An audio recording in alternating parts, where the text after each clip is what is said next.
नमस्कार दोस्तों, कैसे हैं आप लोग। उम्मीद करता हूं कि आप सभी लोग अच्छे होंगे। तो दोस्तों, मेरा नाम है आकाश और मैं आप सभी का स्वागत करता हूं अपनी YouTube channel A to Z study में। और आज की इस वीडियो में मैं आपको पढ़ाऊंगा क्लास 7th साइंस की बुक क्यूरियोसिटी का chapter number 10 life processes in plants. तो दोस्तों, इस वीडियो में आगे बढ़ने से पहले मैं आप लोगों से छोटी सी रिक्वेस्ट करना चाहूँगा कि अगर आप लोगों ने अभी तक मेरे इस वीडियो को लाइक, शेयर और मेरे चैनल को सब्सक्राइब नहीं किया है तो प्लीज़ फटाफट से आप लोग इस वीडियो को लाइक, शेयर और मेरे चैनल को सब्सक्राइब कर दीजिए। In grade 6, we learn that all living beings grow and need food for their growth.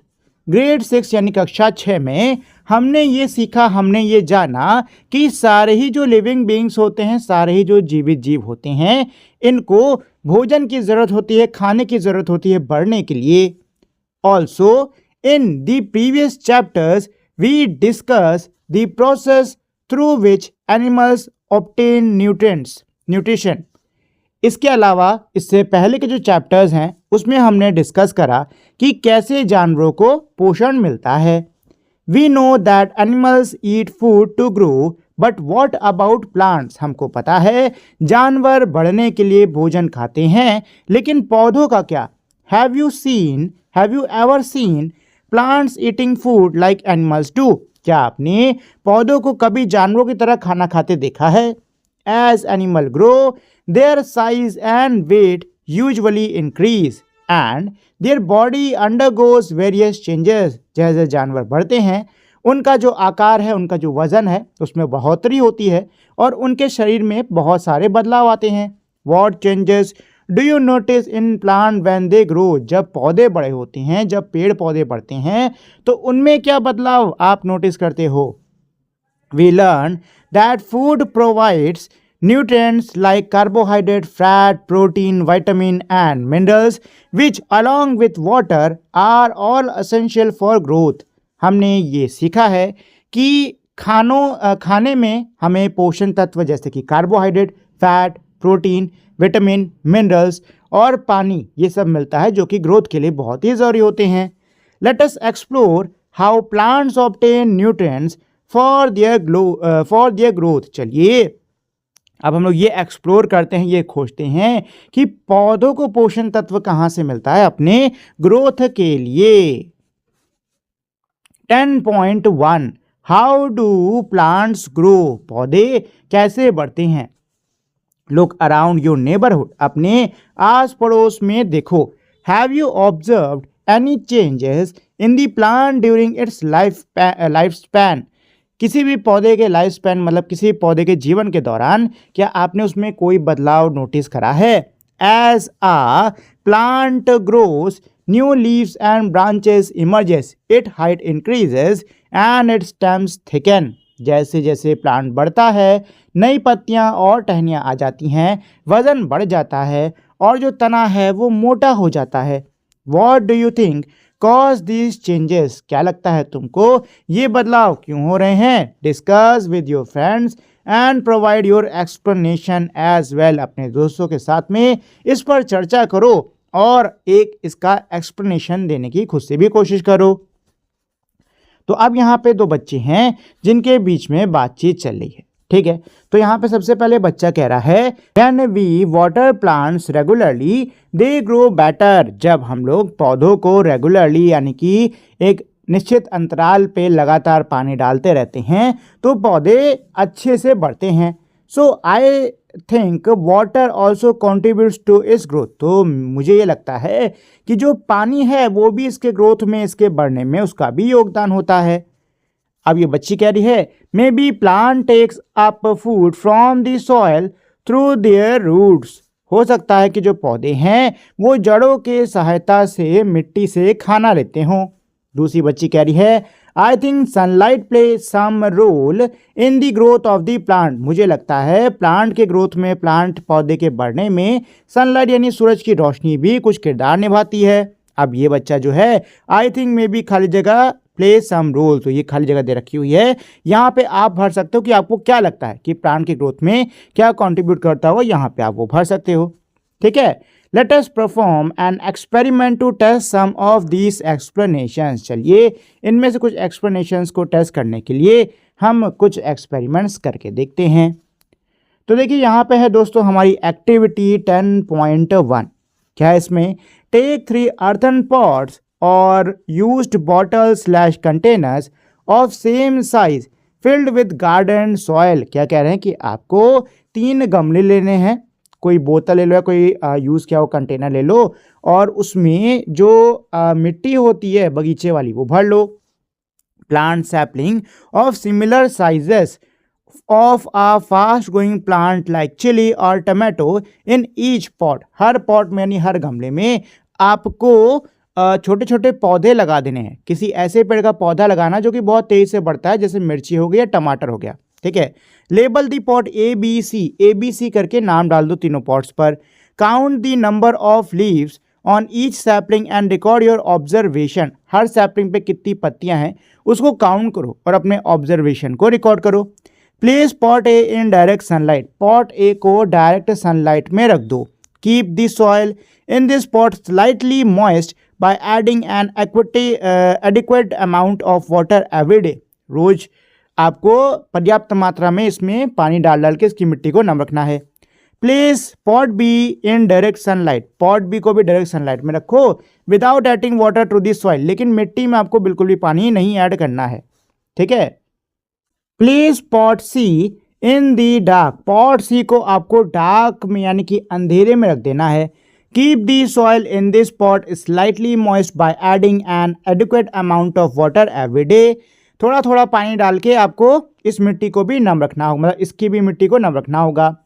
Observe the plant for 2 weeks. 2 हफ्तों के लिए प्लांट्स को, तीनों ही प्लांट्स को आप ऑब्जर्व करो and record changes in their height, number of leaves, colour of leaves and any other changes that में appear.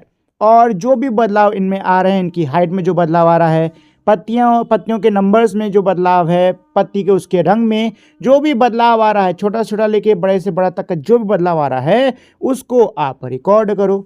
Record your observation in table 10.1। Table 10.1 में अपने ऑब्जर्वेशन को रिकॉर्ड करो। ठीक है दोस्तों, तो ये है टेबल 10.1।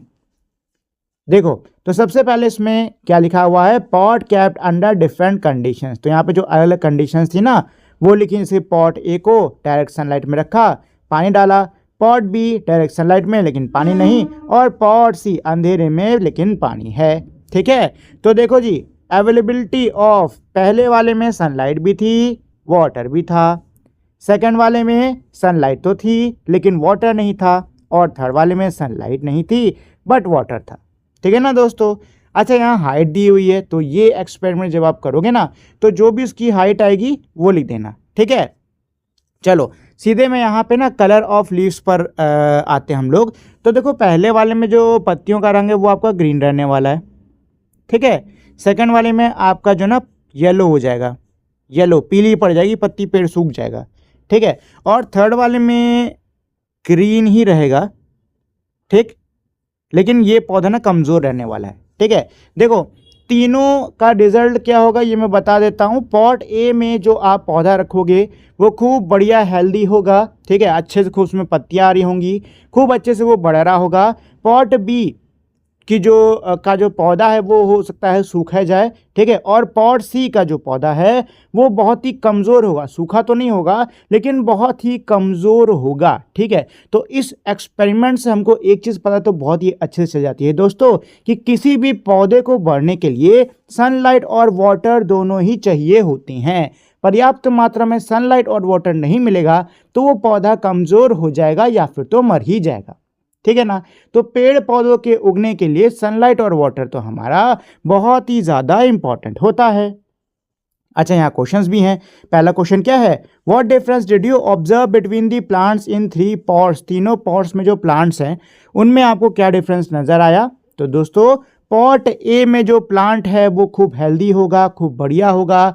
पॉट बी का जो प्लांट है हो सकता है वो सूख गया हो, और पॉट सी का हो सकता है हरा हो लेकिन जो प्लांट है बहुत ही कमज़ोर होगा। ठीक है, which pot has the plant with maximum growth, सबसे ज़्यादा ग्रोथ किस में है, तो वो पॉट ए में ही है, ठीक है ना, पॉट ए में होगी।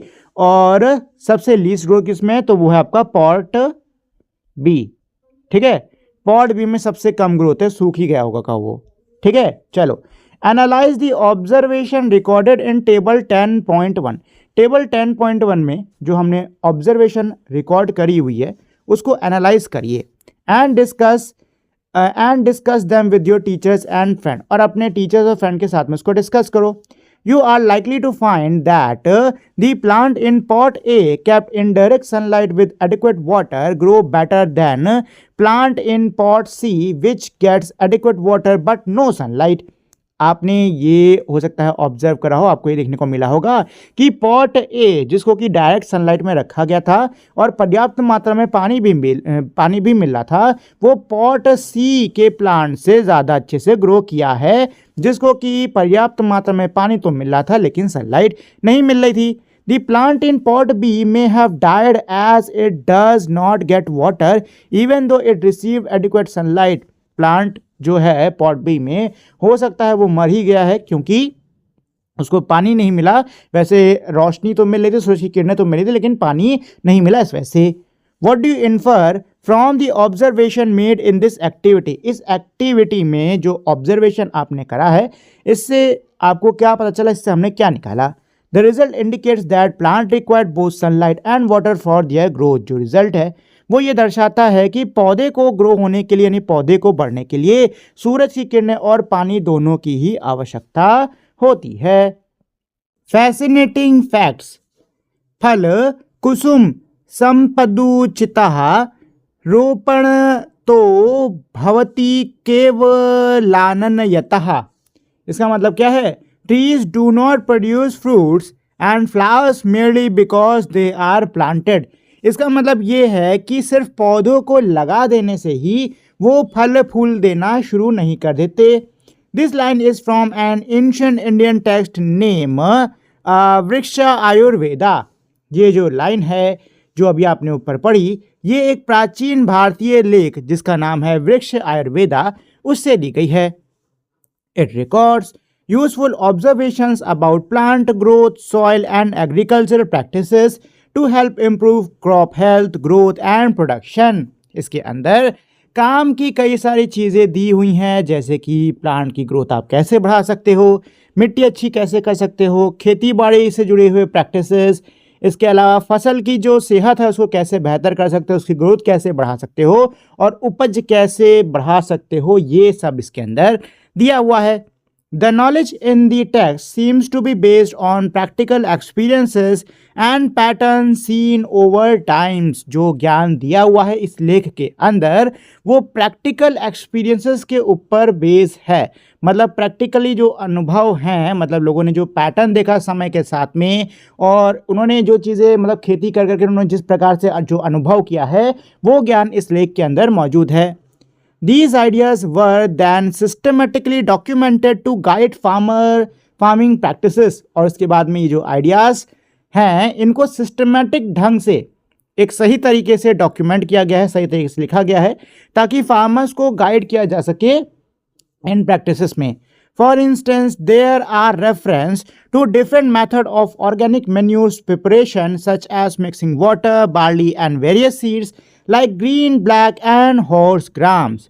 क्या कह रहे हैं कि भाई इसमें रेफरेंस है कि किस अलग अलग तरीकों से, कितने अलग अलग तरीकों से हम लोग जो मैन्योर है यानी कि जो खाद है उसको तैयार कर सकते हैं, जैसे कि पानी मिलाकर, उसमें बार्ली मिलाकर और भी कई सारे बीज मिलाकर, इस तरीके से। How do plant get food for their growth. पौधों को उनके ग्रोथ के लिए यानी बढ़ने के लिए फूड यानी खाना कहाँ से मिलता है, कैसे मिलता है। We know that animals get their food from plants either directly by eating plant और indirectly by eating animal that in turn eat plants for their nutrition and growth. क्या कह रहे हैं कि भाई हमको पता है जानवरों को जो खाना है वो पौधों से मिलता है, या फिर तो वो डायरेक्टली प्लांट्स को खाते हैं या फिर इनडायरेक्टली ये उन जानवरों को खाते हैं जो कि प्लांट्स को खाते हैं अपने पोषण के लिए। But how do plant obtain the food they need to grow. लेकिन पौधों को खाना कहाँ से मिलता है जिनकी कि उनको ज़रूरत होती है बढ़ने के लिए। Unlike animals, plant do not eat food. जानवरों की तरह जो पौधे होते हैं वो खाना नहीं खाते। Leaves, the food factory of plants. Plant store food in the form of starch, a type of carbohydrate. जो पौधे होते हैं वो फूड को यानी कि खाने को स्टार्च के रूप में स्टोर करते हैं, स्टार्च के रूप में इकट्ठा करते हैं, और स्टार्च एक प्रकार का कार्बोहाइड्रेट होता है। This starch is produce in the leaves of a plant which by design are generally broad and flat. ये जो स्टार्च है इसको पौधे की पत्तियों में बनाया जाता है। जो स्टार्च है ये पौधे की पत्तियां इसको बनाती हैं, जो कि जिनका डिज़ाइन या फिर तो चौड़ा होता है या फिर तो पतला होता है। These are mostly green because of the presence of a green pigment called chlorophyll that help in capturing sunlight efficiently. ये ज़्यादातर हरे रंग की होती हैं क्योंकि इनमें हरे रंग का एक पिगमेंट मौजूद होता है, इसको बोलते हैं क्लोरोफिल। और क्लोरोफिल का काम क्या होता है? इसका काम होता है जो सनलाइट है, जो सूरज की किरणें हैं, उसको सही से कैप्चर करना। Let us find out the role of chlorophyll.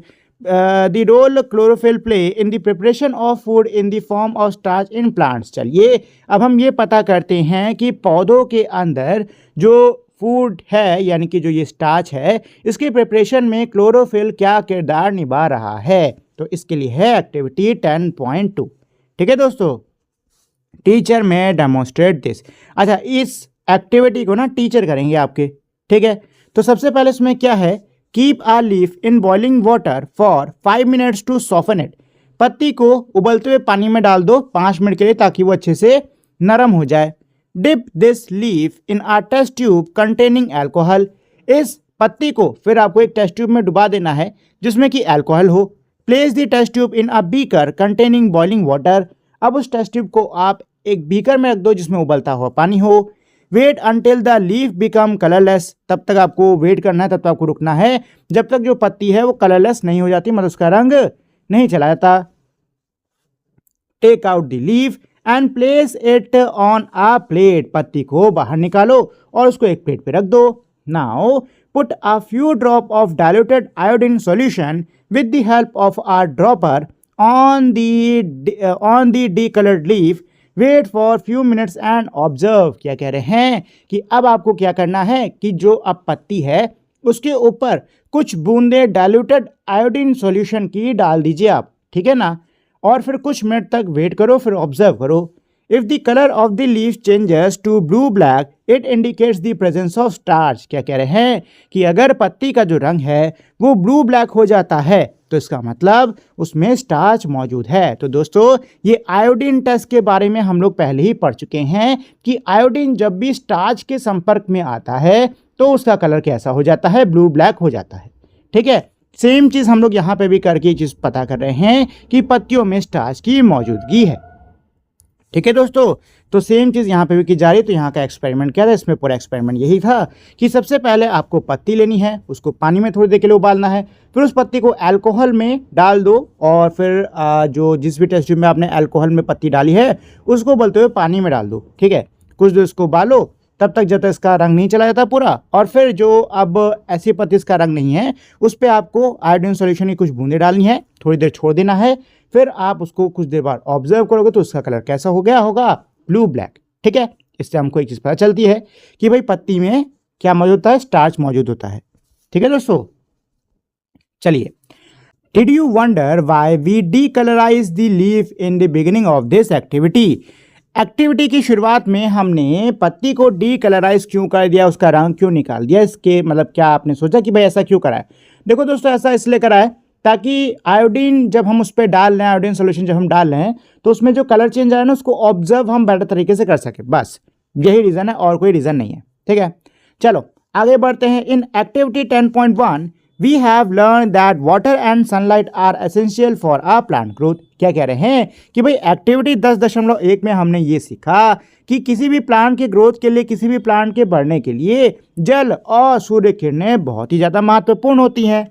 In activity 10.2, we have discovered that green leaves store starch as food. Activity 10.2 में हमने ये खोजा कि हरी पत्तियां अपने अंदर खाने को स्टार्च के रूप में इकट्ठा करती हैं।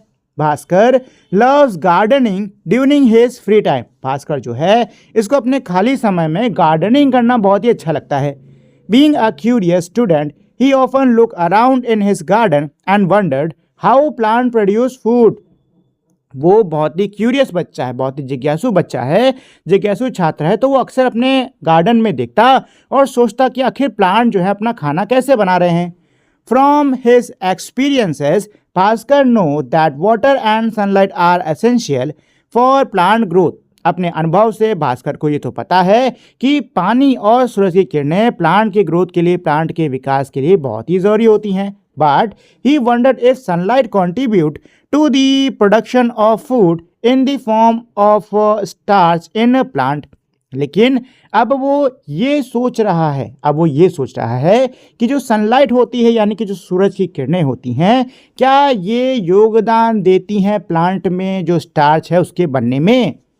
How does sunlight contribute in the production of starch in plants. तो बच्चा यही सवाल पूछ रहा है कि जो सनलाइट होती है यानी कि जो सूरज की किरणें होती हैं वो प्लांट में स्टार्च के प्रोडक्शन में, पौधों में स्टार्च के प्रोडक्शन में कैसे योगदान देती हैं। तो इसके लिए हमारी नेक्स्ट एक्टिविटी है 10.3। ठीक है दोस्तों, क्या है ये। Bhaskar took a leaf having both green and non green patches from each of two similar potted plants, one kept in sunlight and the other kept in the dark for 36 hours. क्या कह रहा है कि भास्कर ने क्या करी है भाई, पत्ती ली है, ठीक है, जिसमें ग्रीन मतलब हरे धब्बे भी थे, मतलब हरा हिस्सा भी है और नॉन ग्रीन हिस्सा भी है, ठीक है। उसने ऐसे पत्तियां ली हैं और उसने इन पत्तियों को दो सिमिलर पॉटेड प्लांट से लिया है। एक प्लांट जो कि सूरज की किरणों में रखा हुआ था और दूसरा प्लांट जो कि 36 घंटों से अंधेरे में रखा हुआ था। He wanted to compare the leaves before and after the starch test. वो स्टार्च टेस्ट से पहले और बाद में जो पत्तियां हैं इनको कंपेयर करना चाहता था। He made a sketch of the leaves to record the location of the green. उसने एक स्केच बनाया ताकि वो लोकेशन को रिकॉर्ड कर सके ग्रीन और नॉन ग्रीन पैचेस के जो कि उन पत्तियों पर है, ठीक है। With the help of tracing paper. अच्छा, उसने ट्रेसिंग पेपर की सहायता से स्केच बनाया है। आफ्टर दैट, इसके बाद में ही परफॉर्म एन आयोडीन टेस्ट। इसके बाद में ये आयोडीन टेस्ट करता है जैसे कि एक्टिविटी 10.2 में दिखाया गया है वैसा, ठीक है। भास्कर रिकॉर्ड्स हिज ऑब्जर्वेशन इन टेबल 10.2। अब जो भास्कर है वो अपनी ऑब्जर्वेशन को टेबल 10.2 में रिकॉर्ड करता है। तो दोस्तों ये है टेबल 10.2, ठीक है। और इसमें जो भी ऑब्जर्वेशन भास्कर ने करी है उसी में लिखी हुई, ठीक है। देखो, सबसे पहले यहाँ पर जिस पौधे को सनलाइट में रखा गया था, ठीक है, ये उसकी पत्ती ली गई है। इसमें आप देख सकते हो ग्रीन हिस्सा और नॉन ग्रीन दोनों हिस्सा है, ठीक है। और जब इसमें आयोडीन टेस्ट करा है हमने तो देख सकते हो कि भाई जो हिस्सा है, ज़्यादातर जो हिस्सा है इस पत्ती का वो कैसा हो गया, वो हमारा ब्लू ब्लैक कलर का हो गया, ठीक है ना। मतलब इसमें स्टार्च की मौजूदगी है, इसमें स्टार्च की मौजूदगी है तभी तो उसका कलर चेंज हुआ।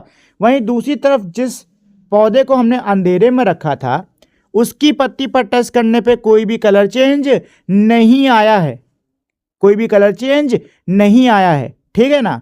तो इससे हमको एक चीज़ पता चल रहा है कि इस वाले में जिसको सनलाइट में रखा गया था उसमें स्टार्च मौजूद है, जबकि जिसको सनलाइट में नहीं रखा गया था उसमें स्टार्च मौजूद नहीं है, ठीक है, उसमें स्टार्च मौजूद नहीं है। अच्छा, एक और चीज़ इसमें आप देख सकते हो कि पूरी जो है ना ये पूरी ब्लू ब्लैक नहीं हुई है, ठीक है। तो इसका मतलब क्या है कि जो हिस्सा ब्लू ब्लैक नहीं हुआ इसमें क्लोरोफिल मौजूद नहीं था या स्टार्च मौजूद नहीं था। तो जवाब है नहीं। देखो, इसमें भी स्टार्च होगा लेकिन इतना स्टार्च नहीं होगा कि वो टेस्ट में डिटेक्ट हो सके, ठीक है।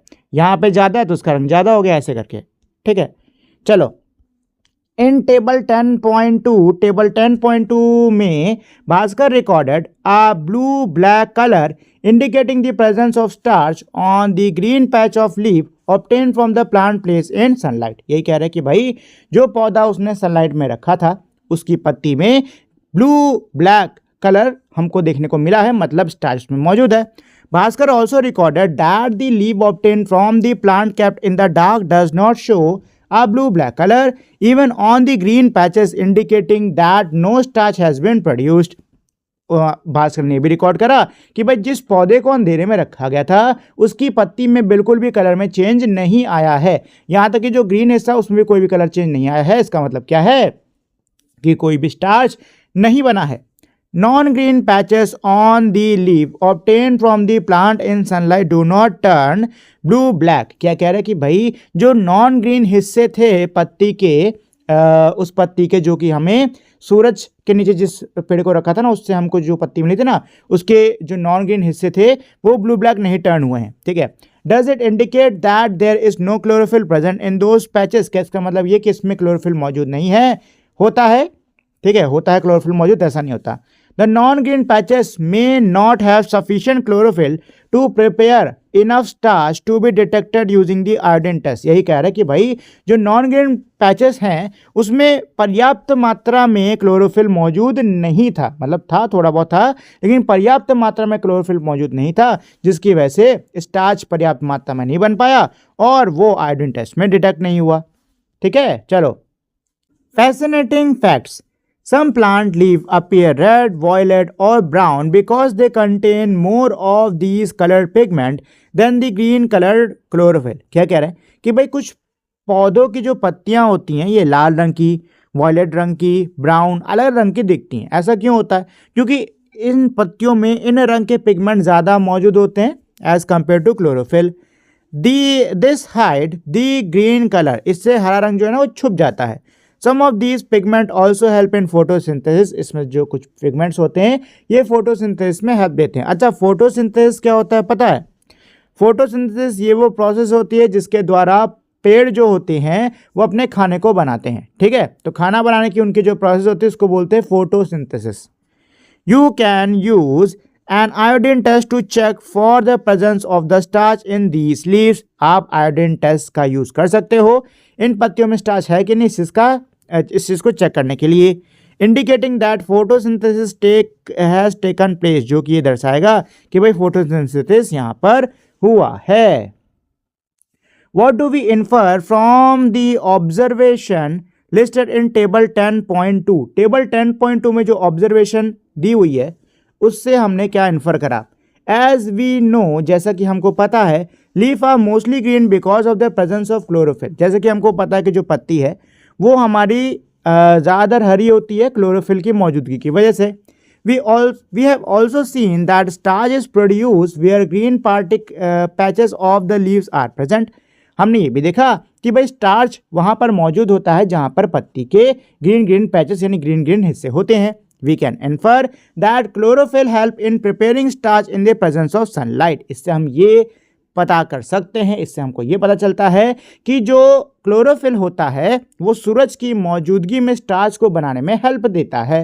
In fact it is essential for the preparation of starch, बल्कि ये स्टार्च के प्रिपरेशन के लिए बहुत ही महत्वपूर्ण है। Hence the leaves are also called food factory of plant. इसीलिए पत्तियों को प्लांट की फूड फैक्ट्री भी कहा जाता है। What else is essential for the preparation of food in plant? Let us find out।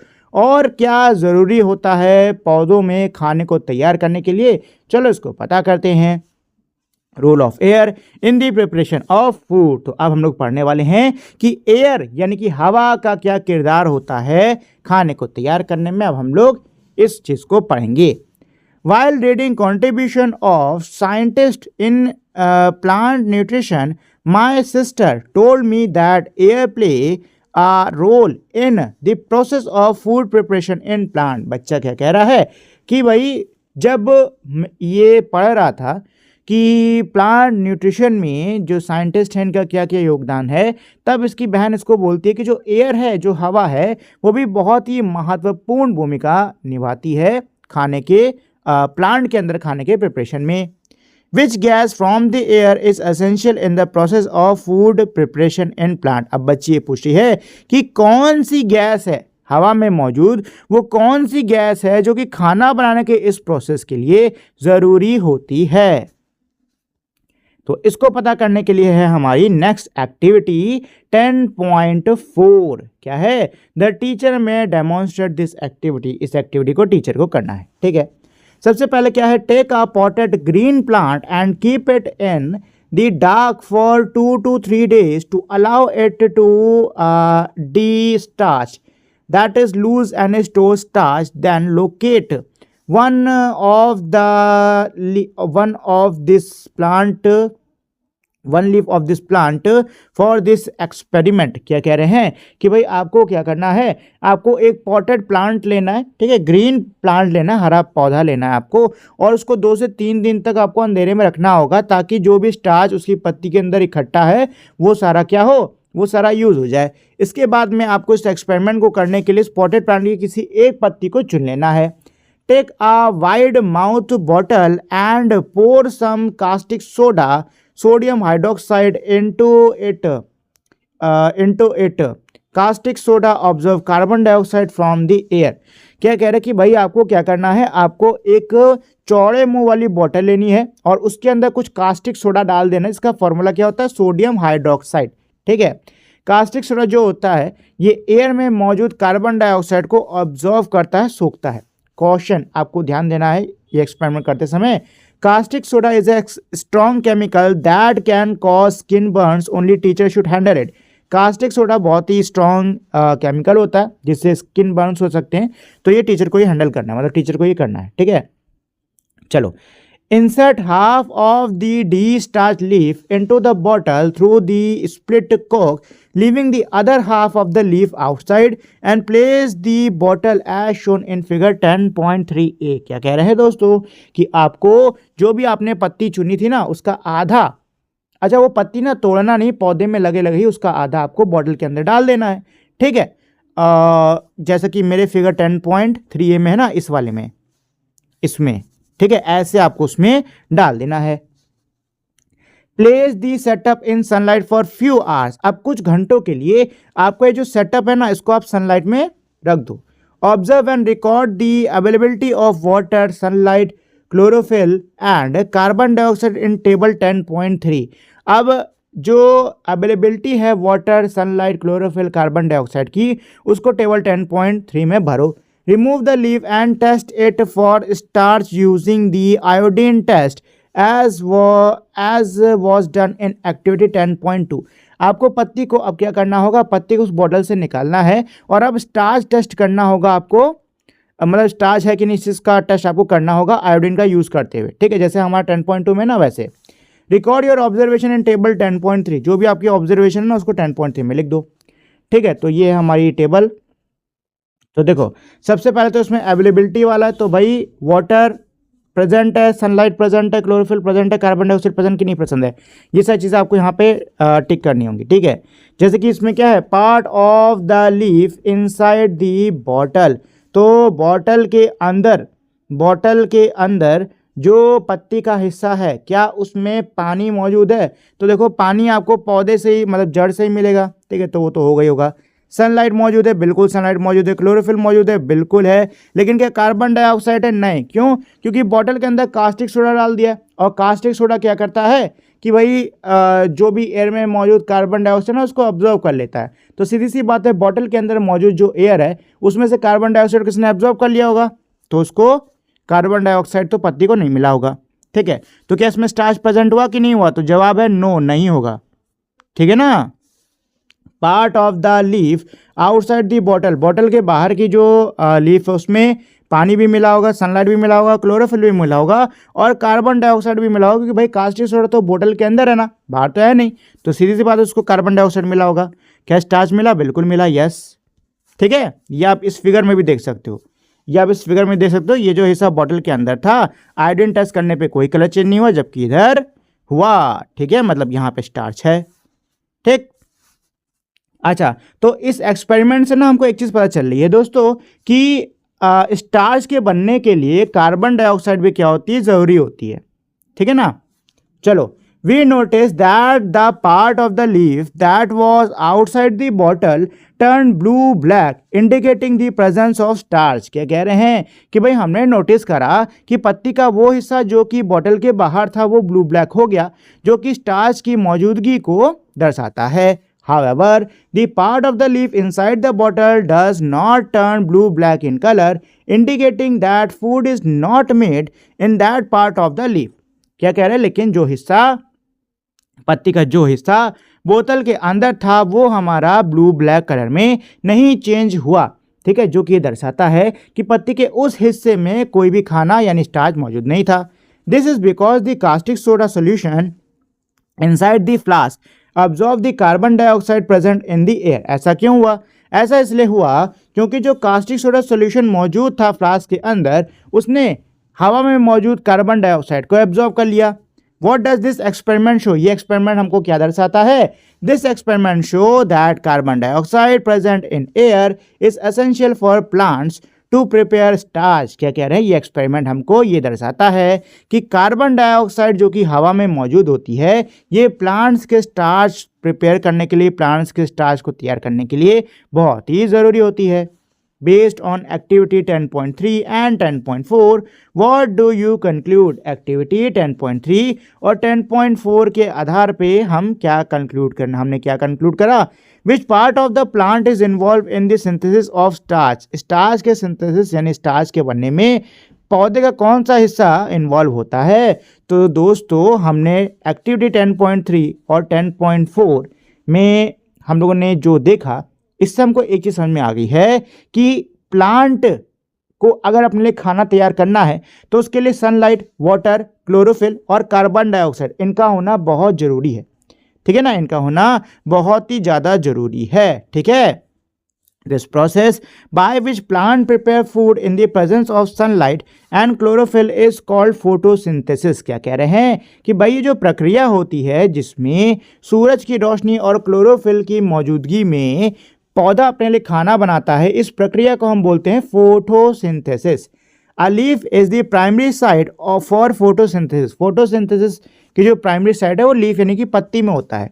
Do other green part of the plant also perform photosynthesis. अगला सवाल ये है कि पौधे के जो बाकी हरे हिस्से होते हैं क्या उनमें भी फोटोसिंथेसिस होता है? तो जवाब है हाँ, yes yes, other part of plant which have chlorophyll also perform photosynthesis. हाँ, पौधे के जो बाकी हिस्से जिनमें क्लोरोफिल मौजूद होता है उनमें भी फोटोसिंथेसिस होता है।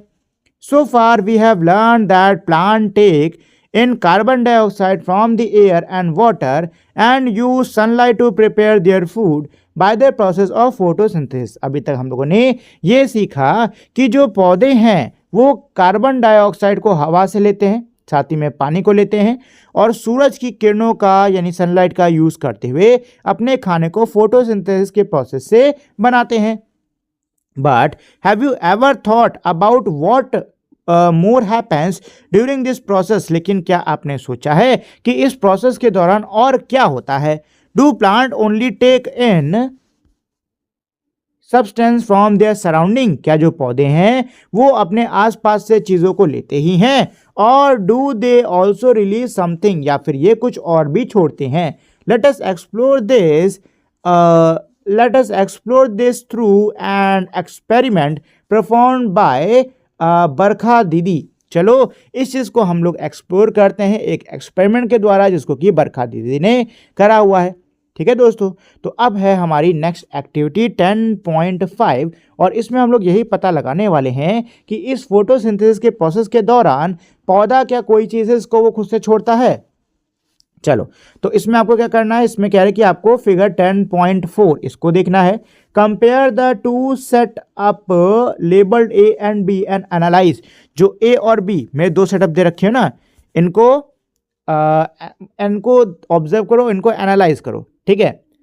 चलो in figure 10.4 setup A is placed in sunlight and setup B is placed in the dark. क्या कह रहे हैं कि भाई फिगर 10.4 में जो सेटअप ए है ये सनलाइट में है, जबकि सेटअप बी सनलाइट में नहीं है, अंधेरे में है। What difference do you observe in two setup. इन दोनों सेटअप में आपको क्या फर्क नजर आ रहा है, ठीक है। Do you observe air bubble emerging in the inverted test tube in setup A. क्या आपको सेटअप ए में जो इन्वर्टेड टेस्ट ट्यूब है क्या आपको उसमें बबल्स नजर आ रहे हैं, एयर नजर आ रही, बबल एयर नजर आ रहे हैं? The gas produce in this setup cause bubble to emerge and get accumulated in the inverted test tube, which gas is it. क्या कह रहे हैं कि भाई सेटअप ए में गैस जो है वो मेरी बन रही है, ठीक है, और ये जो है ना ये इसमें इकट्ठा हो जा रही है, टेस्ट ट्यूब के अंदर ये जो गैस है ना इकट्ठा हो जा रही है बनकर। अब ये पूछने की बताओ ये कौन सी गैस है। दोस्तों ये होती है ऑक्सीजन। कौन सी गैस होती है? ये होती है ऑक्सीजन, ठीक है। तो अब बच्ची यहाँ पे कह रही है oh yes I remember in our science lab I have seen similar setup placed under sunlight near a window. बच्ची क्या कह रही है? मुझे याद आया कि हमारे साइंस लैब में ऐसे सेटअप्स हैं जो कि खिड़की के पास सूरज की किरणों के अंदर रखे, मतलब सूरज की किरणों में रखे रहते हैं। When sufficient gas was accumulated in the inverted test tube, Barkha Didi placed her thumb on the mouth of the test tube while taking the test tube off the setup. क्या कह रहा है कि भाई बच्चा बोल रहा है कि जब पर्याप्त मात्रा में टेस्ट ट्यूब के अंदर जो ये एयर है वो इकट्ठा हो जाती है, ये जो गैस है ये इकट्ठा हो जाती है, तो बरखा दीदी टेस्ट ट्यूब के मुंह पर अंगूठा रख के उसको आहिस्ते से निकाल लेती हैं। She then quickly insert a lit match into the tube and the match produce an intense flame. उसके बाद में वो एक जलती हुई माचिस की जो तीली होती है उसको टेस्ट ट्यूब में घुसा देती हैं, और जो माचिस की तीली है ना उसमें जो आग है वो भी क्या होती है, बहुत ही इंटेंस, मतलब वो भी बहुत तेज हो जाती है। She infers that the gas in the test tube is rich in oxygen. इससे वो ये पता करती हैं कि जो गैस मौजूद है टेस्ट ट्यूब के अंदर वो ऑक्सीजन से परिपूर्ण है। It indicates that oxygen is released during the process of photosynthesis. ये दर्शाता है कि फोटोसिंथेसिस के प्रक्रिया के दौरान ऑक्सीजन निकलती है। It also indicates that photosynthesis occurs in the presence of sunlight. ये भी इंडिकेट करता है कि जो फोटोसिंथेसिस है ये सूरज की किरणों की मौजूदगी में ही होता है। Based on Barkha Didi experiment, we can conclude that oxygen is released during photosynthesis. बरखा दीदी के एक्सपेरिमेंट के आधार पर हम इस निष्कर्ष पर आ पहुंचे हैं कि भाई फोटोसिंथेसिस के प्रक्रिया के दौरान ऑक्सीजन जो होती है ये रिलीज होती है। Photosynthesis in a nutshell. तो दोस्तों अब हम लोग फोटोसिंथेसिस के बारे में शॉर्ट में पढ़ेंगे, ठीक है।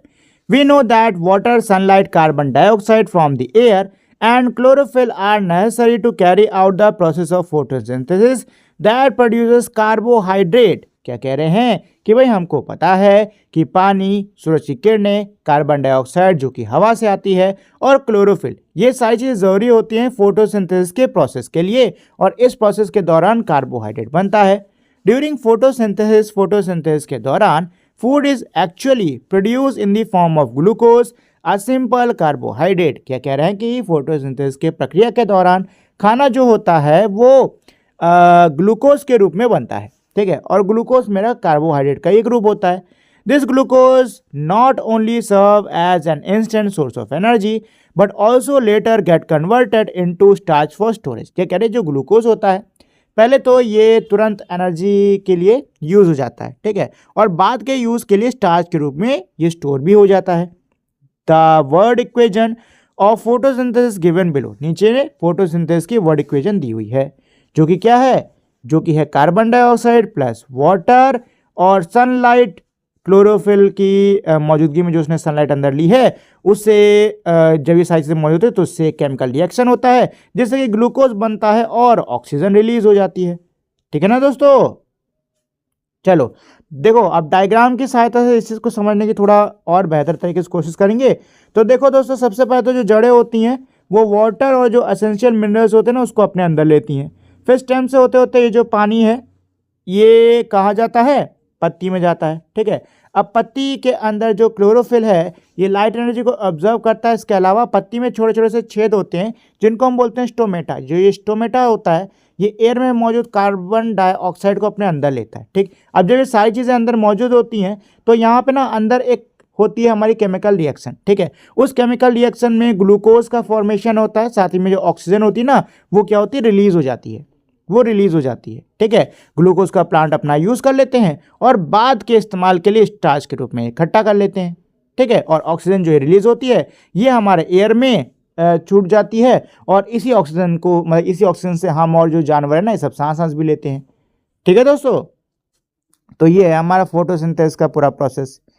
चलो know a scientist many scientist across the world contributed to develop an understanding of photosynthesis. दुनिया भर के कई सारे वैज्ञानिकों ने फोटोसिंथेसिस की जो प्रक्रिया है इसको समझने में अपना योगदान दिया है।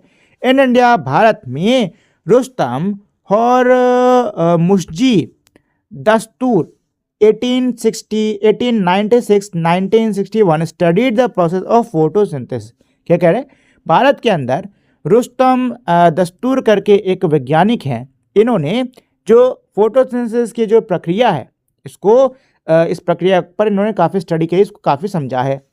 He was a plant specialist and served as head of the botany department at the Royal Institute of Science, Bombay.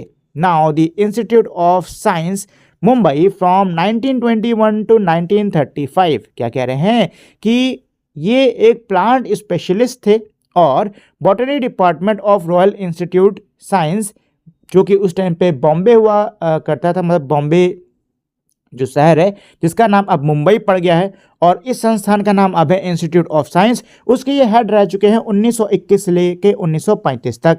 He studied effect of the amount of water and temperature on photosynthesis. इन्होंने study करा कि जो पानी की मात्रा होती है और जो टेम्परेचर होता है यानी जो तापमान होता है, ये फोटोसिंथेसिस का क्या असर होता है। He examined the importance of water, temperature and the color of light in the process of photosynthesis. उन्होंने एग्जामिन करा कि पानी का क्या महत्व है, तापमान का क्या महत्व है और रोशनी के रंग का क्या महत्व होता है फोटोसिंथेसिस की प्रक्रिया के दौरान। How do leaf exchange gases during photosynthesis? Photosynthesis के दौरान जो पत्तियां होती हैं उनमें गैसों का आदान प्रदान कैसे होता है। We now know that photosynthesis require carbon dioxide and oxygen release in the process. क्या कह रहे हैं कि भाई हमको अब पता है कि फोटोसिंथेसिस के इस प्रक्रिया के दौरान कार्बन डाइऑक्साइड की जरूरत होती है और ऑक्सीजन जो है ना वो रिलीज होती है। Which part of plant help in the exchange of carbon dioxide and oxygen?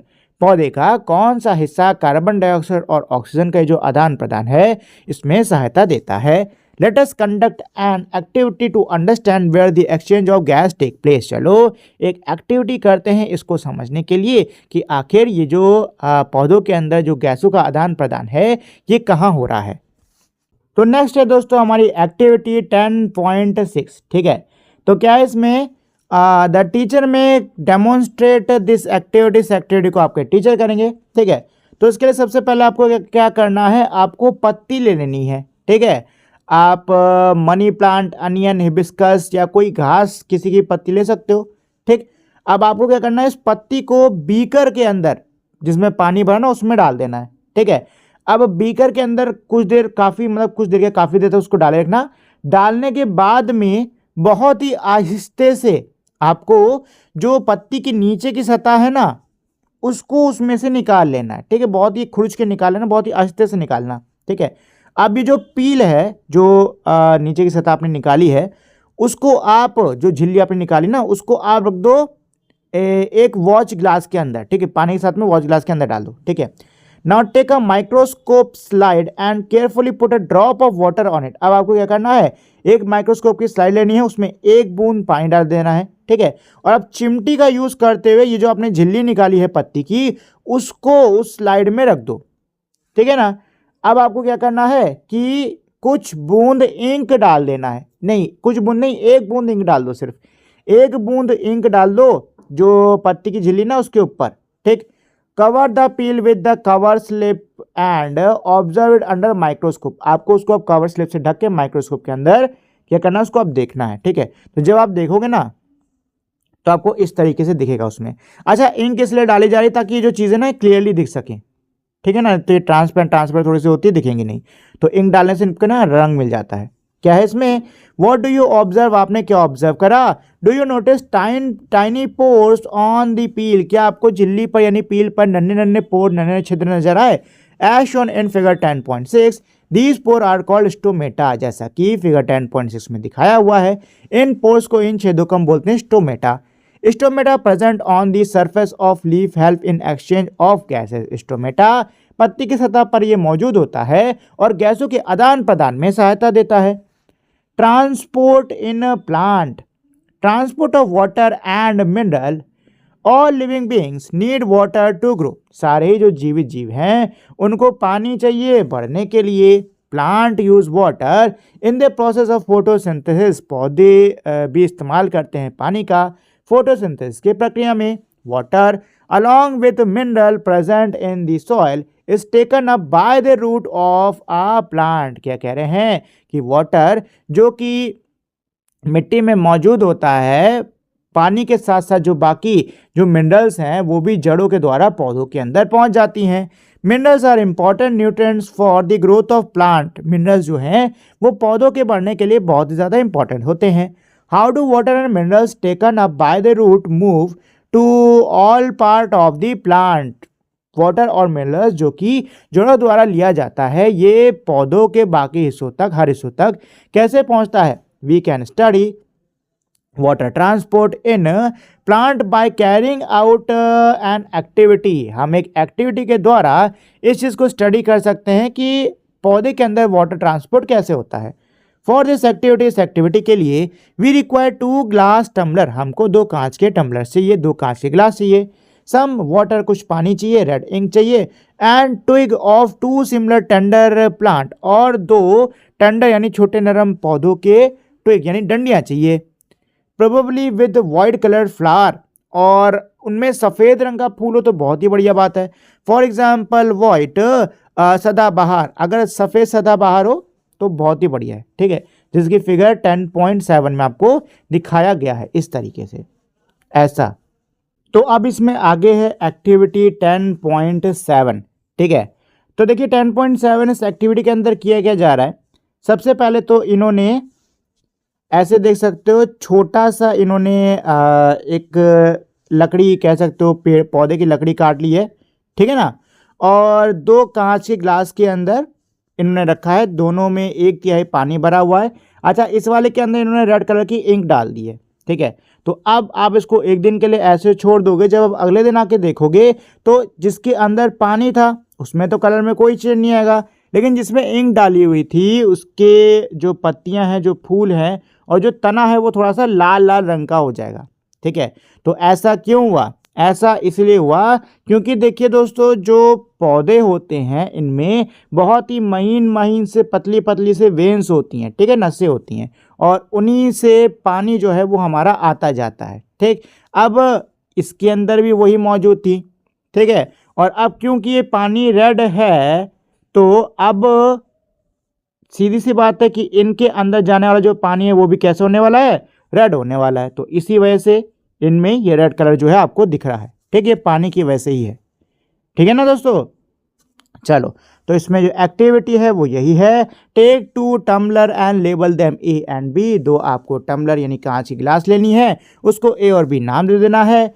दोनों को 1/3 आपको भर देना है पानी से। अब बी वाले में आप कुछ बूंद डाल दो लाल इंक की, ठीक है। अब आपको तने से काट के 2 ट्विक्स, जो 2 लकड़ी है उसमें फूल पत्ती होनी चाहिए, उसको आपको इन दोनों में रख देना है, जैसे कि फिगर में दिया हुआ है वैसा, ठीक है। एक दिन के लिए छोड़ दो, फिर अगले दिन आके देखो क्या हुआ, ठीक है। तो व्हाट डू यू नोटिस, आपने क्या नोटिस करा? Compare the plant stem place in the tumblers. अब जो टम्बलर्स के अंदर आपने प्लांट स्टेम डाला उसको कंपेयर करो, क्या आपको लाल रंग देखने को मिला तने पत्ती और फूलों में?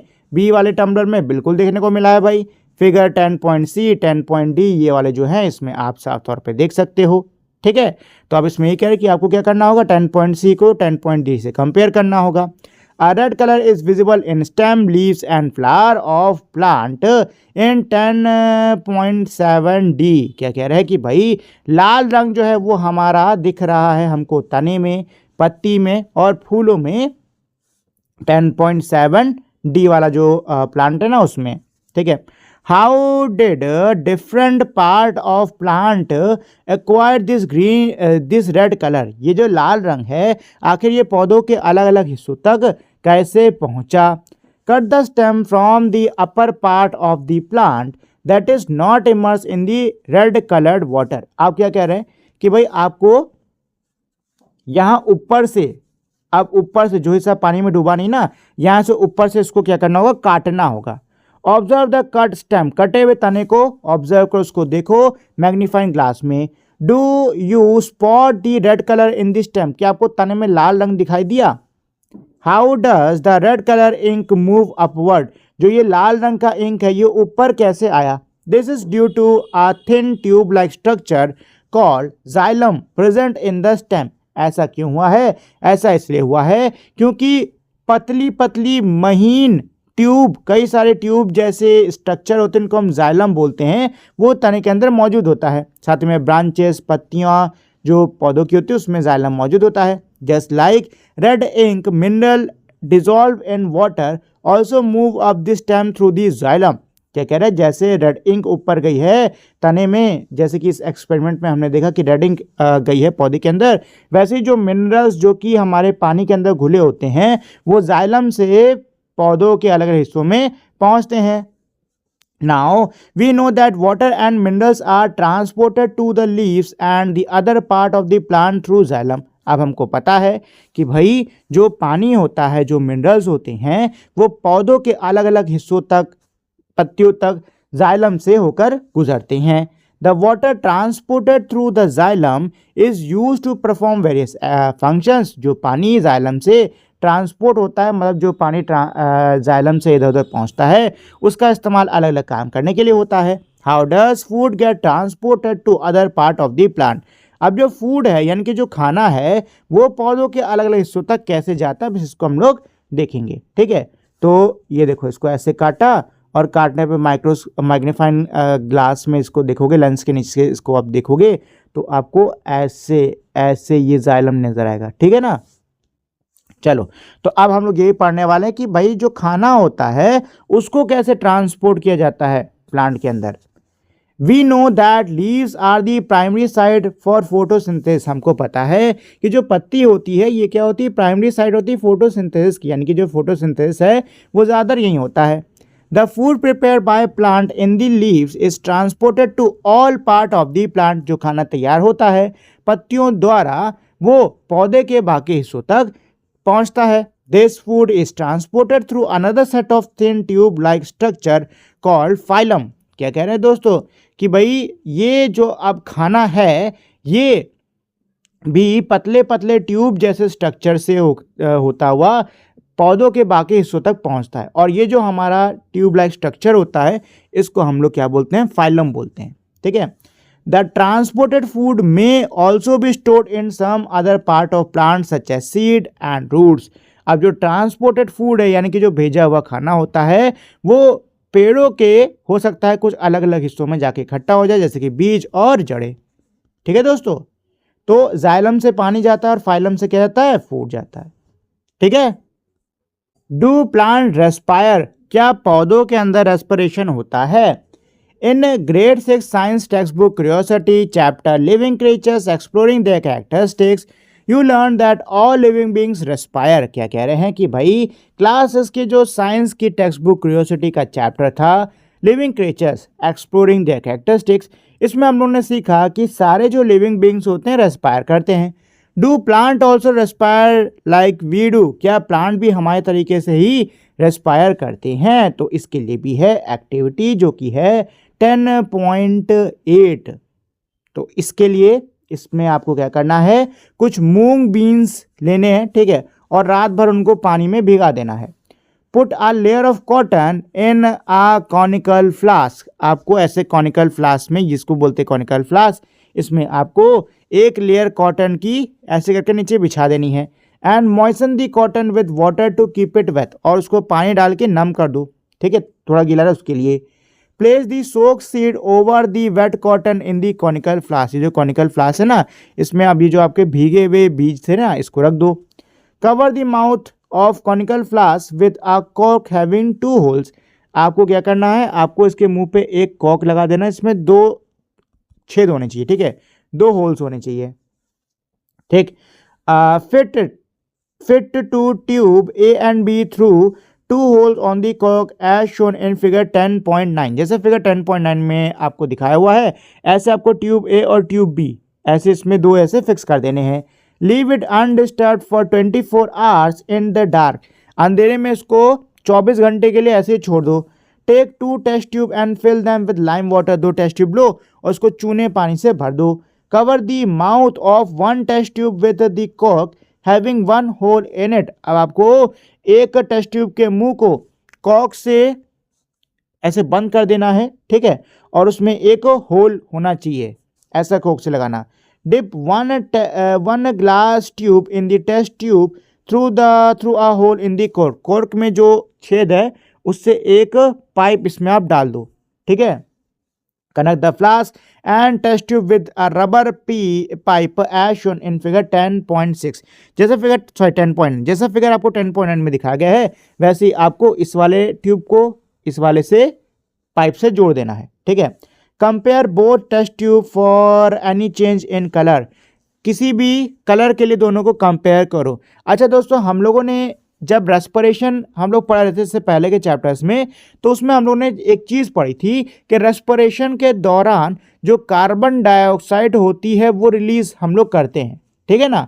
ऑक्सीजन बॉडी के अंदर लेते हैं और कार्बन डाइऑक्साइड को छोड़ते हैं, ठीक है।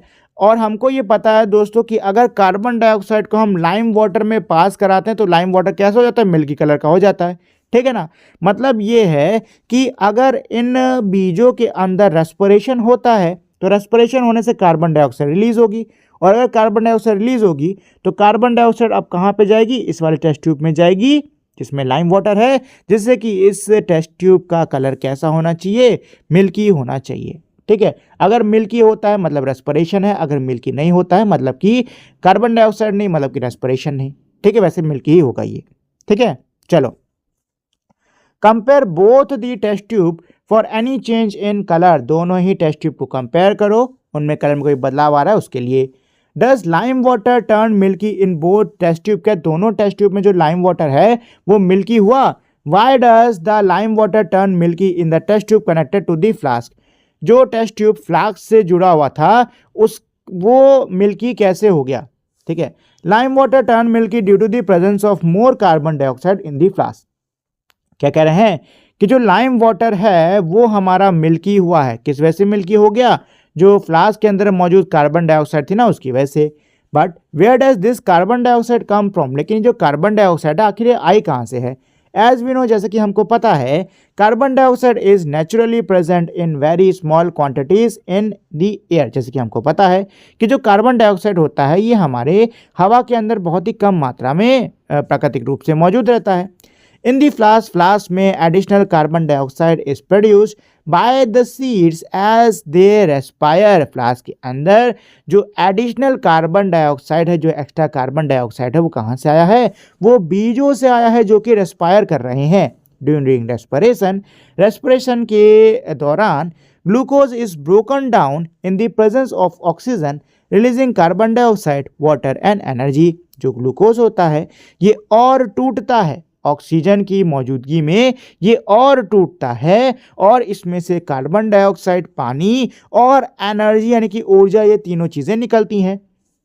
The word equation for the process of respiration is as follows, respiration की जो वर्ड इक्वेशन है वो है ये कि ग्लूकोज जो है वो ऑक्सीजन की मौजूदगी में टूटता है कार्बन डाइऑक्साइड, वाटर और एनर्जी में, जिसमें एनर्जी और वाटर जो है ये तो यूज हो जाता है और कार्बन डाइऑक्साइड रिलीज कर दिया जाता है, ठीक है ना। The energy produced during respiration is used by plants for their growth and development, जो एनर्जी रिलीज होती है रेस्पिरेशन के प्रोसेस के दौरान, इस एनर्जी का इस्तेमाल पौधों द्वारा अपने ग्रोथ के लिए कर दिया जाता है। All part of a plant green और non green carry out respiration, पौधे के जो सारे हिस्से होते हैं फिर वो चाहे हरे हो या हरे ना हो उनमें रेस्पिरेशन होता है। Thus, plant have different mechanism for synthesizing, transporting and utilizing food to get energy. पौधों का हमारा अलग अलग मैकेनिज्म होता है, जो एनर्जी है, जो खाना है उसको सिंथेसाइज करने के लिए, उसको ट्रांसपोर्ट करने के लिए और उसका इस्तेमाल करने के लिए। तो दोस्तों ये था हमारा पूरा चैप्टर, ठीक है। अब इसके आगे क्वेश्चन आंसर्स हैं, लेकिन उससे पहले इन अ नटशेल में हमारे कुछ जो पॉइंट्स दिए हुए हैं इनको पढ़ लेते हैं। इनसे क्या होगा कि इस चैप्टर का एक रिवीजन हो जाएगा, ठीक है। चलो तो पहला इसमें पॉइंट क्या है कि सारे जो लिविंग ऑर्गेनिजम्स होते हैं उनको खाने की ज़रूरत होती है, उससे उनको एनर्जी मिलती है उनके ग्रोथ और डेवलपमेंट के लिए। प्लांट्स जो होते हैं वो कार्बन डाइऑक्साइड और वाटर का इस्तेमाल करते हैं सूरज की किरणों की मौजूदगी और क्लोरोफिल की मौजूदगी में, और ग्लूकोज और ऑक्सीजन को वो लोग बनाते हैं। ये जो प्रोसेस होती है खाने को सिंथेसाइज करने की, इसको बोलते हैं फोटोसिंथेसिस। ठीक है। जो पत्तियां होती हैं उनको पौधों की फूड फैक्ट्री भी कहा जाता है। छोटे छोटे छेद जो होते हैं पत्तियों की सतह पर, उनको स्टोमेटा कहते हैं, और इन्हीं की सहायता से जो ऑक्सीजन और कार्बन डाइऑक्साइड का आदान प्रदान है फोटोसिंथेसिस और रेस्पिरेशन के प्रोसेस के दौरान वो होता है। जो जाइलम होता है ये पानी और मिनरल्स को जड़ों से पेड़ों के बाकी हिस्सों तक पहुंचाता है, और जो फाइलम होता है ये खाने को पत्तियों से बाकी हिस्सों तक पहुंचाता है। प्लांट जो होते हैं वो ग्लूकोज को ब्रेक डाउन करते हैं। ठीक है। इस दौरान एनर्जी रिलीज होती है और इस प्रोसेस को हम क्या बोलते हैं, रेस्पिरेशन बोलते हैं। ठीक है। और वो ऑक्सीजन का यूज़ करते हैं और कार्बन डाइऑक्साइड को रिलीज करते हैं इस प्रोसेस के दौरान। ठीक है। तो चलिए दोस्तों अब इसके क्वेश्चन आंसर्स को कर लेते हैं। तो इसमें पहला क्वेश्चन क्या कह रहा है, कंप्लीट दी फॉलोइंग टेबल। इस टेबल को हम लोग को पूरा करना होगा। ठीक है। तो देखो यहाँ पर पहले फीचर्स दे रखे हुए हैं, फिर है फोटोसिंथेसिस और यहाँ पे रेस्पिरेशन। ठीक है। तो आपको बताना होगा जैसे कि सबसे पहले फोटोसिंथेसिस में रॉ मटेरियल्स कौन कौन से होते हैं। तो देखो फोटोसिंथेसिस में रॉ मटेरियल्स हमारे कौन कौन से होते हैं, कार्बन डाइऑक्साइड, वाटर, सनलाइट। ठीक है। रेस्पिरेशन में रॉ मटेरियल्स क्या होते हैं, ग्लूकोज और ऑक्सीजन। ऐसे ही फोटोसिंथेसिस में प्रोडक्ट क्या होता है, तो प्रोडक्ट होता है हमारा ग्लूकोज और ऑक्सीजन, और रेस्पिरेशन में प्रोडक्ट क्या होता है, कार्बन डाइऑक्साइड, वाटर और एनर्जी। ठीक। ऐसी आपको इनकी पूरी वर्ड इक्वेशन लिखनी है। तो भाई फोटोसिंथेसिस की वर्ड इक्वेशन क्या है, carbon dioxide plus water, sunlight और क्लोरोफिल की मौजूदगी में क्या बनता है, ग्लूकोज प्लस ऑक्सीजन। ठीक है। और रेस्पिरेशन की हमारी वर्ड इक्वेशन क्या होगी, ग्लूकोज प्लस ऑक्सीजन, और प्रोडक्ट क्या बन रहा है, carbon dioxide plus water plus energy. ठीक है दोस्तों।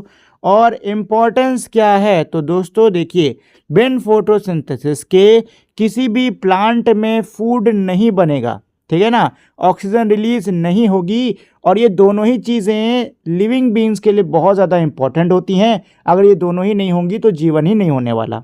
ठीक है ना। और रेस्पिरेशन की इंपॉर्टेंस क्या है कि भाई इसी से एनर्जी रिलीज होती है, और इस एनर्जी का इस्तेमाल होता है प्लांट की जो लाइफ प्रोसेसेस हैं उसमें। ठीक है। चलो क्वेश्चन 2 पर चलते हैं। तो क्वेश्चन 2 क्या कह रहा है, imagine a situation where all the organisms that carry out photosynthesis on the earth have disappeared, what would be the impact of this on living organism. क्या कह रहे, कल्पना करिए कि सारे ऑर्गेनिजम्स जो कि फोटोसिंथेसिस पृथ्वी पर करते हैं वो एकदम से मान लो गायब हो गए। ठीक है। तो बताओ लिविंग ऑर्गेनिजम्स पर इसका क्या इम्पैक्ट पड़ेगा। तो दोस्तों जो मतलब कभी अगर ऐसा सिनेरियो होता है ना तो जीवन खत्म हो जाएगा, मतलब जीवन बिल्कुल हो ही नहीं सकता। ठीक है। क्योंकि देखो फोटोसिंथेसिस के प्रोसेस के दौरान ऑक्सीजन रिलीज होती है। ठीक है। और ये जो ऑक्सीजन होती है, जितने भी लिविंग बींग्स हैं वो ऑक्सीजन से ही ब्रीद इन ब्रीद आउट कर मतलब ब्रीद इन करते हैं, मतलब उसी को अंदर लेते हैं। उसी से हमारी रेस्पिरेशन की जो प्रोसेस है ना वो भी होती है। इसके अलावा वो खाने के लिए भी डायरेक्टली और इनडायरेक्टली पौधों पर ही डिपेंड करते हैं। ठीक है ना, पौधों पर ही वो निर्भर करते हैं। तो अगर पौधे नहीं होंगे तो फिर ना ही तो ऑक्सीजन लेवल मेंटेन हो पाएगा, ना ही तो हमको खाना मिल पाएगा। ठीक है ना। इसका मतलब यह है कि भाई घूम फिर कर सारा जीवन खत्म। ठीक। चलो क्वेश्चन नंबर 3 पर चलते हैं। क्वेश्चन 3 क्या कह रहा है, a potato slice show the presence of starch with iodine solution, where does the starch in the potatoes come from, where is the food synthesis in the plant, food synthesized in the plant, and how does it reach the potato. देखो क्या कह रहे हैं कि जो आलू का जो टुकड़ा होता है उसमें अगर हम आयोडीन सोल्यूशन से टेस्ट करते तो उसमें प्रेजेंस ऑफ स्टार्च यानी स्टार्च की मौजूदगी हमें देखने को मिलेगी। अब सवाल ये उठ रहा है कि आलू में ये स्टार्च आया कहाँ से। ठीक है। पौधे के किस हिस्से में ये जो स्टार्च था ये सिंथेसाइज हुआ है, और ये आलू तक कैसे पहुंचा है। ठीक है दोस्तों। तो देखो अभी हम लोगों ने पढ़ा है कि जो स्टार्च होता है किसी भी प्लांट में वो कहाँ बनता है, लीव्स यानी कि पत्ती में बनता है फोटोसिंथेसिस के प्रोसेस के दौरान। ठीक है। और जो खाना है वो फाइलम के रास्ते होते होते पौधे के बाकी हिस्सों में पहुंचता है। तो जो स्टार्च है ये बना है पत्ती में और फाइलम से होते हुए ये आया है आलू के अंदर, ठीक है, और वहां पे आके स्टोर हुआ है। ठीक है ना दोस्तों, ये हो गया इसका आंसर। ठीक है। फोर्थ क्वेश्चन क्या है, does the broad and flat structure of leaf make plant more efficient for photosynthesis, justify your answer. क्या कह रहा है कि पत्ती का जो फ्लैट और ब्रॉड स्ट्रक्चर होता है क्या ये उसको फोटोसिंथेसिस में और एफिशिएंट बनाता है, आपको इसको जस्टिफाई करना होगा। तो हाँ दोस्तों, जो फ्लैट और जो ब्रॉड स्ट्रक्चर होता है पत्ती का ये फोटोसिंथेसिस के लिए इसको बिल्कुल एफिशिएंट बनाता है। पहली चीज़ तो ये कि इसकी वजह से इसका जो सरफेस एरिया, पत्ती का जो सरफेस एरिया होता है ना वो ज़्यादा हो जाता है, ठीक है। और क्योंकि सरफेस एरिया ज़्यादा है, ठीक है, तो जो सनलाइट है वो ज़्यादा एब्जॉर्ब होगी, क्लोरोफिल हर जगह मौजूद रहेगा ना तो सनलाइट ज़्यादा एब्जॉर्ब होगी, ठीक है। और ज़्यादा क्लोरोफिल है, ठीक, तो इससे जो क्या बोलते हैं हमारा स्टार्च का प्रोडक्शन है वो भी बढ़ जाएगा, ठीक है। इसके हम लोग एक्सपेरिमेंट्स कर चुके हैं चैप्टर के अंदर, ठीक। चलो क्वेश्चन 5 क्या कह रहा है हमारा, X is broken down using Y to release carbon dioxide, Z and energy। क्या कह रहे हो दोस्तों कि यहाँ पर X और Y इनसे मिलकर कार्बन डाइऑक्साइड निकल रहा है, Z निकल रहा है और एनर्जी निकल रहा है। आपको X Y Z क्या है ये पता करने होंगे दोस्तों। यहाँ पे एनर्जी निकल रही है और एनर्जी हमको सिर्फ रेस्पिरेशन के प्रोसेस में देखने को मिल रही है इस चैप्टर में, ठीक है। तो ये पूरा हमारा रेस्पिरेशन का जो इक्वेशन है ना वो दे रखा हुआ है, ठीक। तो रेस्पिरेशन के इक्वेशन में क्या था हमारा, glucose plus oxygen, carbon dioxide, product क्या होते थे, कार्बन डाइऑक्साइड, एनर्जी और क्या निकलता था हमारा, एनर्जी और वाटर, ठीक है। तो यहाँ पे आपका वाटर आ जाएगा, ठीक है। इधर होगा ग्लूकोज और ऑक्सीजन और यहाँ पे आपका वाटर, ठीक। चलो क्वेश्चन नंबर 6 पर चलते हैं। क्वेश्चन 6 क्या कह रहा है, Krishna setup an experiment with 2 potted plant of same size and place one them in sunlight and the other in dark room as shown in figure 10.10। Krishna जो है इसने 2 पॉटेड प्लांट्स के साथ में ये क्या कर रही है, एक्सपेरिमेंट कर रही है, ठीक है। अच्छा, दोनों पॉटेड प्लांट सेम साइज के हैं, इसने एक को सनलाइट में रखना, दूसरे को उसने रखा है अंधेरे कमरे में। Answer the following question, in questions का आंसर देना होगा। पहला क्वेश्चन क्या है, what idea might she be testing through this experiment. इस एक्सपेरिमेंट के द्वारा वो कौन सा आइडिया टेस्ट कर रही है, तो देखो हो सकता है वो ये टेस्ट कर रही हो कि क्या सनलाइट से प्लांट की ग्रोथ पर असर पड़ता है कि नहीं पड़ता, हो सकता है ये चीज़ टेस्ट कर रही हो, ठीक है। सेकंड इसमें क्या है, what are visible difference in the plant in both condition, दोनों कंडीशन में प्लांट में क्या डिफरेंस है। तो जिसको सनलाइट में रखा था देख सकते हो उसकी पत्तियां कैसी हैं, इसकी पत्तियां खूब हरी हरी हैं, ठीक है, साथ ही में प्लांट हेल्दी है। जिसको अंधेरे में रखा था उसकी पत्ती कैसी हो गई है, पीली पड़ गई है, फीकी पड़ गई है, कमजोर प्लांट हो गया है, ठीक है। थर्ड वाला क्या है, according to you leaf of which plant confirm the iodine test for the presence of starch. आपके हिसाब से कौन से प्लांट की पत्ती जो है वो आयोडीन टेस्ट को कंफर्म करेगी, ठीक है। तो ये ए वाले में ही होने वाला है, ठीक है ना, क्योंकि भाई आयोडीन टेस्ट कब मतलब आयोडीन टेस्ट में कलर कब चेंज होता है, जब स्टार्च मौजूद होता है, और स्टार्च कब मौजूद होगा, जब फोटोसिंथेसिस होगा, और फोटोसिंथेसिस कब होता है, सनलाइट की मौजूदगी में, यानी कि इस वाले में, ठीक है। चलो भाई क्वेश्चन नंबर 7 पे चलते हैं दोस्तों। क्वेश्चन 7 क्या कह रहा है, वानी believe that carbon dioxide is essential for photosynthesis. वानी का ये यकीन है, वानी का ये मानना है कि कार्बन डाइऑक्साइड जरूरी होता है फोटोसिंथेसिस के लिए। She put an experiment setup, उसने एक एक्सपेरिमेंट सेटअप करा हुआ है एज शोन इन फिगर 10.11, जैसे कि आप 10.11 में देख सकते हो, to collect evidence to support or reject her idea, ठीक है। तो उसने एक्सपेरिमेंट पूरा सेटअप करा हुआ है, ठीक है। अब इसके क्वेश्चन दिए, पहला क्वेश्चन क्या है, in which plant in above setup will starch be form. बताओ स्टार्च किस में बनेगा। तो देखो दोस्तों स्टार्च बनने वाला है कहाँ, इसमें सनलाइट विद कार्बन डाइऑक्साइड, इस वाले में स्टार्च बनेगा, ए में, ठीक है ना दोस्तों। तो ए में स्टार्च बनने वाला है, ए में स्टार्च बनने वाला है, क्योंकि भाई स्टार्च कब बनता है, जब फोटोसिंथेसिस की प्रोसेस पूरी होती है। और ये प्रोसेस कब होती है, ये प्रोसेस तभी तो होती है ना जब सनलाइट, कार्बन डाइऑक्साइड, ये सब कुछ मौजूद होता है। सनलाइट हो गया, कार्बन डाइऑक्साइड हो गया, वाटर हो गया, ठीक, ये सारी चीज़ें मौजूद होंगी तभी स्टार्च फॉर्मेशन होता है। अगर ये चीज़ें नहीं है तो स्टार्च फॉर्मेशन नहीं होने वाला, ठीक है। तो सिर्फ ए वाले में स्टार्च बनेगा।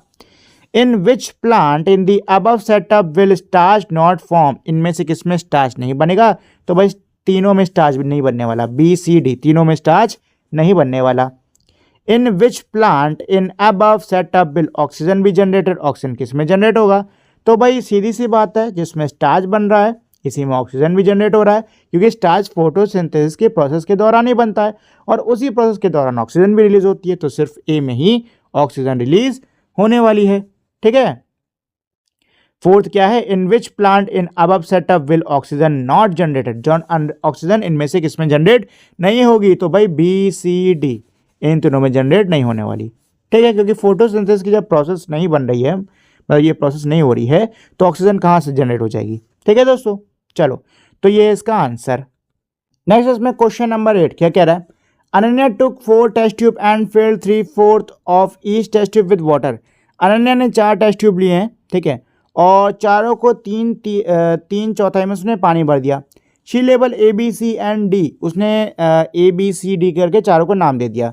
टेस्ट ट्यूब ए में उसने स्नेल रखा है, ठीक है। टेस्ट ट्यूब बी में उसने वाटर प्लांट डाल दिया कोई। टेस्ट ट्यूब रुक जाओ, in test tube A she kept, हाँ ठीक है ठीक है। टेस्ट ट्यूब ए में उसने स्नेल रखा है, टेस्ट ट्यूब बी में उसने वाटर प्लांट डाल दिया है।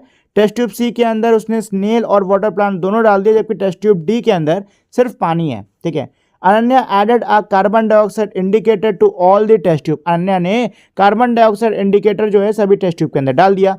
She recorded the initial colour of the water, उसने पानी के इनिशियल कलर को रिकॉर्ड करा, मतलब पहले जो कलर था ना उसको रिकॉर्ड करा। And observe if there are any colour change in test tube after 2-3 hours, और फिर उसने ऑब्जर्व करा कि 2-3 घंटे बाद में क्या टेस्ट ट्यूब के कलर में कोई बदलाव आया या नहीं आया। What do you think? She wants to find out, क्या लगता है आपको, क्या पता करना चाह रही है? How will she know if she is correct, उसे कैसे पता चलेगा कि वो सही है या नहीं? तो देखो दोस्तों, वो क्या पता करना चाह रही, तो उसने चारों टेस्ट ट्यूब के अंदर क्या डाला है? कार्बन डाइऑक्साइड इंडिकेटर, ठीक है। और कार्बन डाइऑक्साइड कब रिलीज होता है? तो कार्बन डाइऑक्साइड जो है वो हमारा रेस्पिरेशन के प्रोसेस के दौरान रिलीज होता है, ठीक है। तो सीधी सी बात है, वो ये जानना चाह रही है कि इनमें किन में रेस्पिरेशन हो रहा है, ठीक है। ऐसा हो सकता है वो पता करना चाह रही हो, ठीक। कार्बन डाइऑक्साइड किस में ज़्यादा रिलीज हो रहा है, ऐसे करके हो सकता है पता करना चाह रही हो। How will she know if she is correct, उसको कैसे पता चलेगा कि वो सही है या नहीं?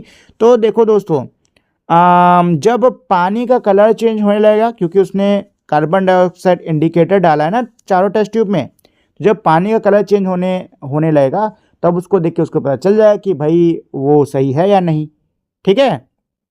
नेक्स्ट इसमें क्वेश्चन नंबर 9 क्या कह रहा है? क्वेश्चन 9 है इसमें, design an experiment to observe if water transportation in plant is quicker in warm or cold conditions. देखिए क्या कह रहे हैं कि आपको क्या करना होगा, आपको एक एक्सपेरिमेंट को डिज़ाइन करना है, ठीक है। और ये एक्सपेरिमेंट इसलिए है, ये देखने के लिए है कि वाटर ट्रांसपोर्टेशन जो है प्लांट में वो गर्म कंडीशंस में ज़्यादा तेज होता है कि ठंडी कंडीशंस में ज़्यादा तेज होता है, ठीक है ना।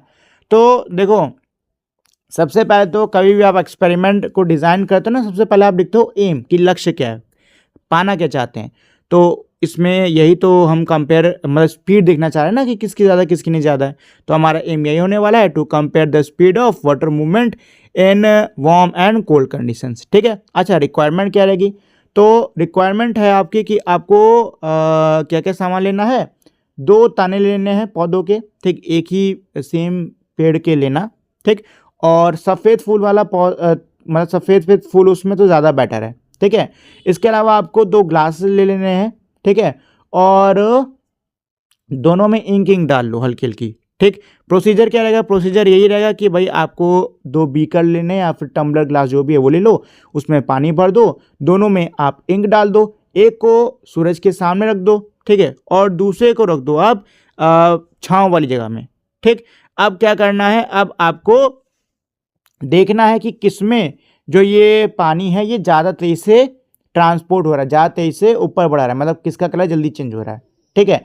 ये एक्सपेरिमेंट करके आप पता कर सकते हो कि किसकी स्पीड तेज है, मतलब कहाँ पे वाटर ट्रांसपोर्टेशन की स्पीड तेज है, वार्म कंडीशंस में कि कोल्ड कंडीशंस में, ठीक है। चलो क्वेश्चन नंबर 10 पे चलते हैं दोस्तों। क्वेश्चन 10 क्या है? Photosynthesis and respiration are essential to maintain balance in nature, discuss. Photosynthesis और रेस्पिरेशन, ये दोनों ही प्रोसेस जो हैं बहुत ही इंपॉर्टेंट होती हैं प्रकृति में बैलेंस संतुलन बनाए रखने के लिए। इसको डिस्कस करो। तो दोस्तों देखो, ये जो दोनों ही प्रोसेस है ना, ये मेरी बहुत ही ज़्यादा इंपॉर्टेंट होती हैं। अगर ये दोनों ही प्रोसेस नहीं होंगी, ठीक है, तो जीवन बिल्कुल भी नहीं रह पाएगा। ठीक है, फोटोसिंथेसिस जो होती है वो कार्बन डाइऑक्साइड का यूज़ करती है और ऑक्सीजन को रिलीज करती है। रेस्पिरेशन में ऑक्सीजन का यूज़ होता है और कार्बन डाइऑक्साइड रिलीज होती है। ठीक है ना। इससे क्या है कि भाई गैसों का नेचुरल बैलेंस बन जाता है। ठीक, इसके अलावा पौधों से जानवरों को खाना मिलता है। जानवर जो होते हैं वो अपने खाने के लिए, सभी लोग अपने खाने के लिए किन पे, डायरेक्टली इनडायरेक्टली पौधों पे ही डिपेंड करते हैं। ठीक है, और दोनों ही प्रोसेस में एनर्जी फ्लो जो है वो भी होता है। ठीक है ना दोस्तों। कुल मिला के बात ये है कि फोटोसिंथेसिस और रेस्पिरेशन, ये दोनों ही प्रोसेस बहुत ही इंपॉर्टेंट है। अगर ये दोनों नहीं होंगी तो फिर कुछ भी नहीं रहेगा। ठीक है ना, तो फिर लाइफ हो ही नहीं सकती इनके बिना। ठीक है ना दोस्तों। चलिए, तो ये तो था हमारा पूरा का पूरा चैप्टर। उम्मीद करता हूँ आपको ये चैप्टर अच्छे समझ में आ गया होगा, साथ ही में आपको इस चैप्टर को पढ़ने में मज़ा भी आया होगा। जाने से पहले दोस्तों छोटी सी रिक्वेस्ट करना चाहूँगा कि अगर आपको ये वीडियो अच्छी लगी हो तो प्लीज़ आप लोग इस वीडियो को लाइक, शेयर और मेरे चैनल को सब्सक्राइब कर दीजिएगा। तो दोस्तों अब हम लोग मिलेंगे हमारे अगली वीडियो में, तब तक के लिए नमस्कार।